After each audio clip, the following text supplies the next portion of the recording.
গ্রামের বাড়ি মানেই বুড়ি বানতে ঘুমাইতে উঠে চারদিক পাখ পাখালি হাঁস-কুসোর ডাক আর মানসি চিল্লে-পাল্লার শব্দ। কারণ মেলা ভোরবেলায় কিন্তু ঘুমাইতে সাইরে মানুষ উঠে যায়।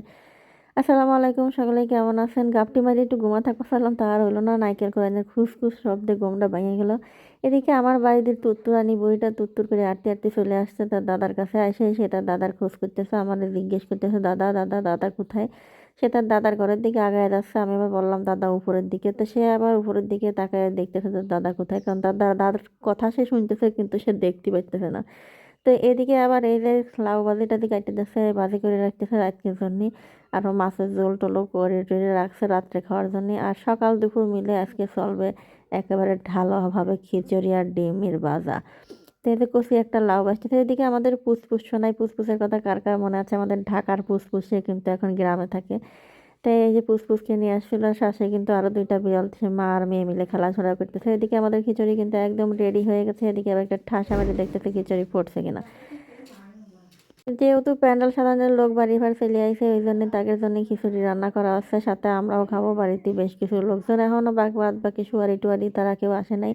সবাই কেউ মঙ্গলবারে আসবে, কেউ বা বুধবারে আসবে, তখন বাড়িতে আমেজ শুরু হবে। এমনিতেই আমরাই প্রথম সুয়ারি, আর আমাদের আমেজ মোটামুটি শুরু হয়ে গেছে। যদিও এখনো অনেকেই বিয়ে বাড়িতে সব লোকজন আসলে হচ্ছে পুলপির আমেজ শুরু হয়।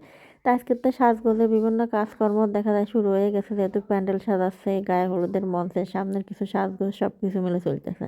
মেয়েটা আবার খিচুড়ি একদমই খাওয়াচ্ছে না, তারপরে মাংস টাংস থাকলে খায়, কিন্তু ডিম বাজিতে খাবারই চায় না। তারপর জোরপূর্বক তাকে বসানো হয়েছে।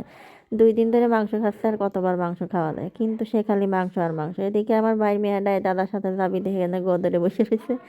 আরে আমার ছোট্ট ভাইটা আবার সে তার কাকারা দেখে তার কোলে উঠে বসেছে। তো কাকারে তারা সবাই খুব পছন্দ করে, কিন্তু কাকা এখন নিজের অবস্থা খুব খারাপ। এদিকে বাড়ির কাজকর্ম, তার ছেলে এখন পর্যন্ত ঢাকার থেকে আসে নাই, মানে যার বিয়ে দিবি সে আমার ভাইটা এখন পর্যন্ত আসে নাই। কেউ ছুটির মানে সবাই সবার কাজ নিয়ে ব্যস্ত, আর আব্বু একা একা সব কিছু করতেছে। প্যান্ডেল সাজানোর লোকজনের সব দেখা টাকা দিয়ে কিছু কাঠ নিয়ে সে আবার চলে গেলো দাওয়াতে।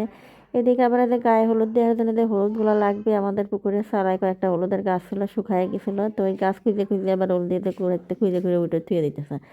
কারণ আগের থেকে গোছা না তুলে পরে হঠাৎ করে দেখা যাবে যে আরও কাজ সামনে আরও বেশি বেশি করে আসবে, তখন আর খুঁজে পাওয়া যাবে না। হ্যাঁ, দেখে যে হলদি উঠে টুটে রেডি করে রাখতেছে। তাই কাকির সাথে আমাকে চালায় আবার মোটা মাটিগুলো মেলা শক্ত। তার ভিতরেও কিন্তু ভালোই আগে দেখতাম যে মেলা হলুদ লাগাইতো।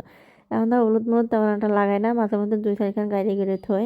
দেখা যায় যে একটু মহি টহি নেওয়া বা হলুদ টলুদ দেওয়ার সময় যখন লাগে টাকে তখন ওই তোলে। তো যাই হোক, অল্প কিছু হলুদ ছিল সেগুলো তুলে নিয়ে আসলো। এদিকে আবার জিরে রোদ্রে দিয়েছিলো, যে মশলা টশলার জন্য সব কিছু রেডি করা হয়েছে। আরও যে বিয়ের জন্য যেসব বাজার সদাই লাগবে সব কিছু আসতেছে, এখন এসে পৌঁছায় নাই। তাই বাদ বাকি মশলাপাতিগুলো সব রেডি করে রেখে দিয়েছে। আর এদিকে হচ্ছে আমার বোন এই যে ফুলগুলো নেটের সাথে লাগাচ্ছে, এগুলো মঞ্চের গায়ে হলুদের মঞ্চের সামনের দিকে লাগাবে। আর আমার তো কোনো কাজ কাম নাই, আমি শুধু খাচ্ছি যাচ্ছি আর ভিডিও করে বেড়াচ্ছি, কারণ আমার রাতের অবস্থা এখনও পুরোপুরি ভালো হয়নি।